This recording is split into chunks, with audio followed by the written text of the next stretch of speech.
তো guys good morning, স্বাগতম জনাইছোঁ মোৰ অন্য এটা ভিডিঅ'লৈ। তো গাইজ আজি আমাৰ ঘৰত অলপ কিছু কাম আছে, তো আপোনালোকক দেখাই যাম কি কৰিম ন। আৰু এইখিনি জেগাত মানে এডাল গাছ আছে, গাছডাল কাটব লাগিল। এতিয়া মই গাছডালৰ ওপৰত উঠিম আৰু গাছডাল কাটি দিম গাইজ। চাই থাকিবি ভিডিঅ'টো একদম। আৰু গাছডাল কাটিম, গাছডাল মানে বেয়া জেগাত আছে, ঘৰ চৰ বনাবৰ অসুবিধা হয়। আৰু গাইজ এতিয়া মানে আমাৰ এটা কিবা বস্তু বনাম।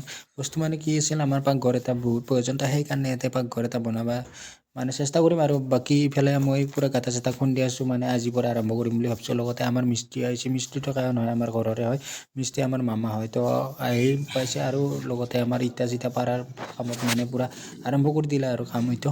অলপ সময় কাম কৰাৰ পিছত 11টা চাৰে 11টা বাজিল। তো চাহ খোৱাৰ টাইম হ'ল। আৰু এইফালে আমাক ৰুটি আৰু চাহ দিলা আমাৰ মায়ে। তো ৰুটি আৰু চাহ এতিয়া খাই লওঁ, খোৱাৰ পিছত আৰু অলপ কামত ধৰিব লাগিব।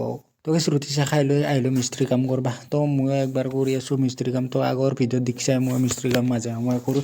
আৰু আগতে যোগালী কৰিছোঁ, তো বহুত সৰুৰ পৰা যোগালী কৰিছোঁ মিস্ত্ৰীৰ লগত। তো সেইকাৰণে কিছুমান কাম এনেকৈ কৰিব ভাল পাওঁ আৰু গাইজ সহায় কৰি মিস্ত্ৰীৰ লগত আমি লাগি দিলে সোনকালে হ'ব কামখিনি। তো সেইকাৰণে লাগি আছোঁ। আৰু এইফালে আমাৰ মোটামুটি পিনৰ কাম হৈ গ'ল, আৰু এই পিনটো এইখিনি ওখ হ'ব, তাৰ ওপৰত নহয়। আৰু গাইজ আজি ভিডিঅ'তে এইখিনি আছিল, বাকী নেক্সট ভিডিঅ' দেখা পাবি।